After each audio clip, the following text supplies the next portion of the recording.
There's a saying that echoes through small, forgotten towns. What is lost should stay lost.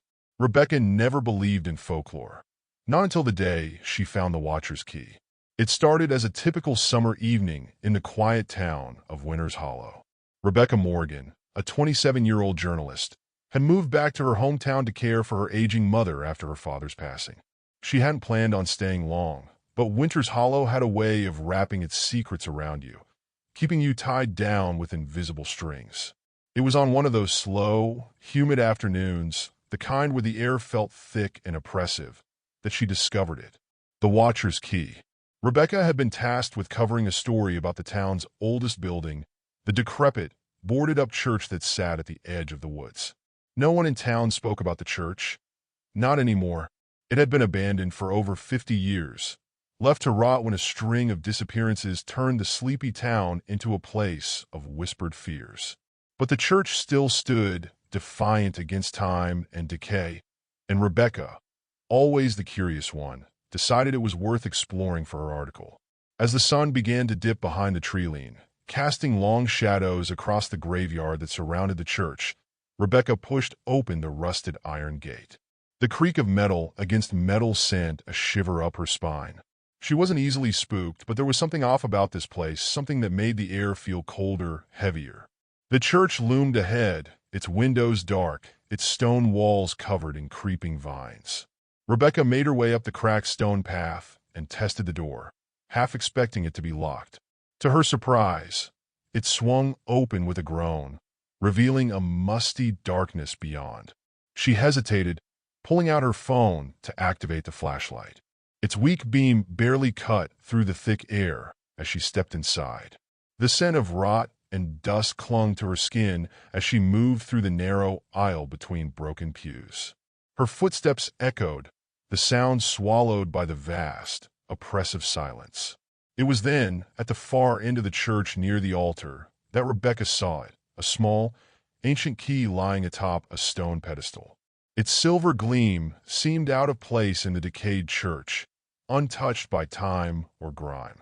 Intrigued, she stepped closer, her heart pounding with a mix of excitement and unease. The key was ornate, its design intricate, with strange symbols carved into its surface, symbols she didn't recognize.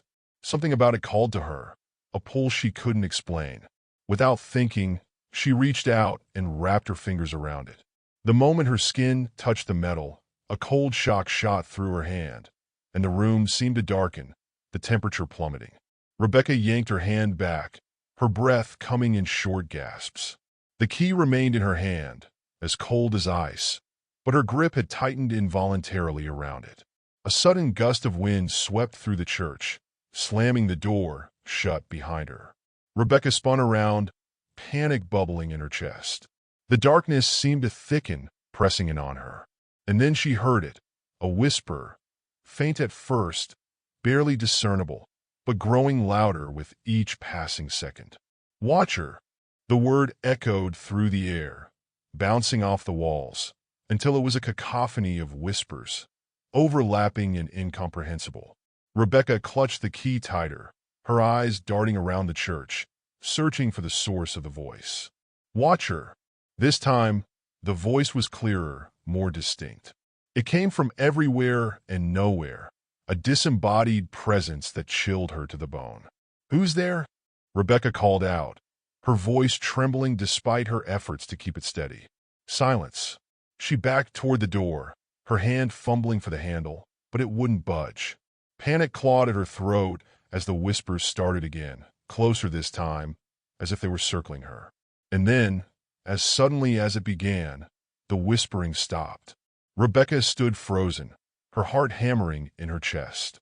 She slowly turned back toward the altar, and her blood ran cold. There in the shadows stood a figure. It was tall, unnaturally tall, its limbs elongated and gaunt. Its eyes, if they could even be called that, were hollow, black pits that seemed to swallow the light. The figure stared at her, unmoving, its presence overwhelming and terrifying. Rebecca's breath caught in her throat. The key in her hand seemed to pulse, growing colder with each passing second. She took a step back, her mind screaming at her to run, but her legs felt like they were made of lead. "Return, the key," the figure whispered, its voice a low, rasping growl that sent chills down her spine. Rebecca shook her head, her voice barely a whisper. "What? What are you?" The figure tilted its head, the motion slow and deliberate. "The Watcher," it said, its voice reverberating through the air, "the keeper of what is lost." A cold, sinking realization washed over Rebecca. The key wasn't just a relic. It was a prison for something ancient, something that had been sealed away long ago. "I didn't mean to take it," she stammered, her voice shaking. "I didn't know." The Watcher's hollow eyes seemed to bore into her soul. "What is taken must be returned or claimed." Before she could react, the figure moved faster than she could comprehend. In an instant, it was in front of her, its icy breath on her face. Rebecca gasped, stumbling backward, but the Watcher didn't follow. It remained where it stood, its gaze locked on the key in her hand. "Return it," the Watcher whispered, its voice low and dangerous, "or face the consequences." Rebecca's mind raced. She wanted to return it, to drop the key and run, but something stopped her. The key pulsed in her hand, its cold grip tightening. It wasn't letting her go. It was too late. The door behind her burst open, and a blast of freezing wind swept through the church. Rebecca turned, her heart pounding, and sprinted toward the exit. She didn't look back. She couldn't. The Watcher's presence pressed against her, suffocating, but she didn't stop running until she was outside, the door slamming shut behind her.